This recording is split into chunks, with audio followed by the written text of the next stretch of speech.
안녕하세요. 오늘은 메이크업 전 눈썹 그리는 것만큼 어려운 눈썹 정리 팁을 간단히 알려드리고 시작할게요. 눈썹을 정리를 할 때 어디를 어떻게 시작할지가 가장 어려운데요. 그릴 때와 같이 눈썹 앞부분 밑에서 뒤까지 가이드라인을 눈으로 잡고 그 밑을 정리해 보세요. 오늘은 여러분들이 보기 쉽게 선을 그어 놓고 시작할게요. 선 아래 잔털들을 오늘 정리해 줄 거고요. 눈썹 칼을 사용할 때는 눈썹이 난 반대 방향으로 사용해 주시면 아프지 않고 깨끗하게 눈썹이 정리돼요. 선 아래 잔털들을 모두 깨끗하게 정리해 줄 거예요. 또 누구나 사용하는 눈썹 근육은 다를 수 있어서 눈썹 정리 시 평소 그리기 쉽게 눈을 뜰 때 많이 사용하는 쪽에 산을 두세 가닥 정도 정리해서 눈썹 대칭을 맞춰 놓으면 더 쉽고 빠르게 그릴 수 있어요. 또한 눈썹 길이 정리는 가장 중요한 부분인데요. 잘못 자르면 구멍이 날 수 있으므로 최소한으로 정리해 볼게요. 스크류 브러쉬나 빗으로 눈썹을 위에서 아래 수직으로 빗어서 선 아래까지 내려오는 길이만 선에 맞춰서 커팅해 주세요. 이때 수직으로 내리는 게 가장 큰 포인트이고 수직이 아니라면 큰 구멍이 날 수도 있다는 사실을 잊지 마세요. 그리고 선 아래 나머지 잔털들도 가위로 정리하면서 눈썹 정리를 마무리할게요. 오늘 사용할 베이스는 꾸셀의 라베이스 제품으로 기초에 수분감을 쌓아 무너지지 않는 탄탄한 베이스를 진행해 볼 거예요. 야외 활동이 많은 휴가철이라 선크림을 바를 건데요.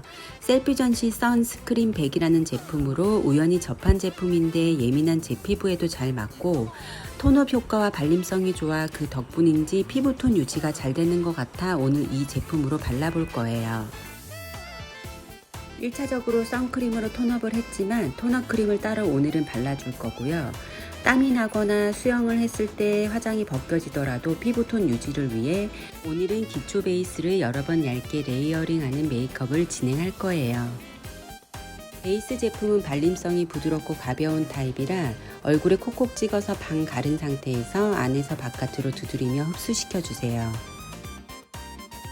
베이스의 유지력을 높여주기 위해 메이크업 전 기초 베이스를 1차적으로 픽서로 고정시켜 줄 거예요. 그리고 또 중요한 포인트는 눈 밑 다크인데요. 물이 닿아도 지워지거나 드러나지 않는 쌩얼을 위해서 요즘 많이 사용하는 아이레놀 제품으로 눈 밑 다크도 가볍게 커버해 볼게요. 오늘은 파운데이션을 생략하고 간단하게 쿠션으로 나머지 커버가 필요하거나 하이라이트 줄 부분을 터치하고 베이스는 마무리 해볼 거예요. 오늘 사용할 쿠션은 달바 스킨핏 글라인딩 세럼 커버 팩트 21호고요. 글라인딩 판이 함유돼 있어 먼지와 이물질 오염을 방지해주고 또 다른 오일이나 수분을 덜어 섞어 쓸 수 있어서 좋은 것 같고요. 두껍지 않고 너무 번들거리지 않아서 오늘 방수 메이크업에 제가 선택한 팩트예요. 베이스 제품으로 피부톤 보정은 다 한 상태라 커버가 필요한 부분이나 하이라이트가 필요한 부분만 가볍게 발라주세요. 큰 잡티나 여드름 흉터는 컨실러 펜슬로 가볍게만 커버해줄 거고요. 얇은 파우더 팩트로 꼼꼼하게 전체적으로 유분을 눌러주세요. 여기서 또 한 번 픽서를 뿌릴 건데요. 오늘은 땀과 물에 강한 방수 메이크업인 만큼 수분도 유지하되 고정력을 높여주는 픽서 제품으로 중간중간 메이크업을 탄탄하게 고정할 거예요. 이제 아이 메이크업을 시작할 건데요. 섀도우는 가루 타입이 아닌 리퀴드 프라이머 아이섀도우를 사용할 거고 이 제품은 리퀴드 타입이지만 발림성이 부드러우면서 발색도 잘 되고 프라이머 타입이라 보송하게 피부에 스며들어 지워지거나 뭉칠 염려가 적어서 오늘은 전체적으로 이 제품으로 아이 메이크업을 진행할 거예요. 다음은 아이라인을 그려볼 거고요. 혹여 번져도 너무 부담스럽지 않은 컬러인 브라운 컬러로 진행을 할 거예요. 리퀴드 타입이라 바르는 순간 말라버리기 때문에 물에 닿아도 잘 번지지 않고 색상도 너무 연하지 않은 브라운이라 또렷하게 눈매 표현이 가능하고요. 저는 오늘 제 눈에 맞춰서 눈꼬리만 그려볼 거예요. 다음 마스카라는 에스쁘아 제품으로 색은 밝은 브라운 컬러고요. 평소에 이 제품을 사용하고 세안을 해보면 거품으로 충분히 러빙 해준 후에 물로 씻어내도 번짐없이 그대로 있는 경우가 많았던 것 같아요. 그리고 마지막에 픽서로 한 번 더 마스카라를 고정해 줄 거예요. 오늘 아무래도 방수 메이크업이다 보니 아이 메이크업을 이것저것 많이 할 수 없기 때문에 아이 포인트는 눈 밑 글리터를 해볼 거고요. 평소 리퀴드 타입 글리터를 사용해보면 세안 후에도 남아있는 경우가 많아서 비비지만 않는다면 무너지지 않는 리퀴드 타입 아이 글리터를 아이 메이크업 포인트로 사용해볼 거예요. 베이스는 차곡차곡 쌓아 탄탄하게 해주는 게 포인트라 팩트로 중간중간 한 번 더 눌러줄 거고요.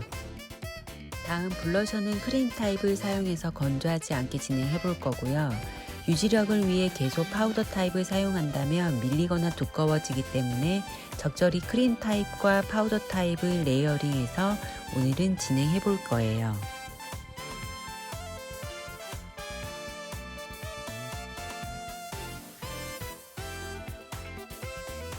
이제 눈썹을 그려볼 거고요. 컬러는 두 가지 컬러를 사용해서 그릴 거고 앞이랑 뒤가 좀 지워져도 자연스러울 수 있도록 그라데이션해서 눈썹을 그려볼게요. 눈썹 펜슬 컬러는 머리색이나 내 눈썹과 가장 비슷한 컬러를 선택했고요. 앞은 사이사이 메꾸듯 좀 자연스럽게 채워주고 뒤는 지워질 수 있어서 좀 더 진한 색으로 살짝 진하게 그려줬어요. 펜슬 타입은 매트한 걸 사용해 주시고 오늘 마스카라는 생략하고 투명 픽서로 눈썹 고정만 할게요. 다음은 쉐딩을 넣어 볼 거고요. 오늘 사용할 제품은 조성아 스틱 파운데이션 2호 샌들 베이지 컬러고요. 컬러감도 적당하지만 뒤에 브러쉬도 같이 내장되어 있어 사용하기 편리하고요. 오늘은 이 제품으로 가볍게 윤곽만 잡아볼 거예요. 그리고 한 번 더 픽서를 사용해 메이크업을 고정해 주세요. 아쉬운 마음에 입술에 들어갈 쿨톤 컬러로 눈꼬리 부분에 음영만 가볍게 넣어 볼게요. 방금 전 사용했던 섀도우로 입술을 살짝 눌러서 립 베이스로 사용해 볼 거예요. 오늘 사용할 립 컬러는 입생로랑 립스틱 156번 입술같이 좀 자연스러운 생기로 연출해 볼 거고요. 너무 붉지 않게 아까 사용했던 섀도우랑 같이 믹스해서 살짝 눌러줄 거예요. 마지막으로 힌스트루 디멘션 글로우 치크 샤인 아웃 컬러로 화사함과 건강한 강택감을 동시에 표현해 줄게요. 그리고 픽서로 오늘 전체 메이크업을 한 번 더 고정해 주세요. 픽서를 말려 스며들게 한 후 마스크를 착용해 볼 건데요. 마스크 착용 후 많이 두드려 본 후 마스크를 벗어도 메이크업이 지워지거나 들뜸 없이 잘 밀착되어 있어요. 오늘은 베이스를 얇게 레이어링하는 방법과 픽서를 여러 번 사용해서 메이크업을 탄탄하게 고정하는 방수 메이크업을 진행해 봤고요. 여러분도 한번 도전해 보세요.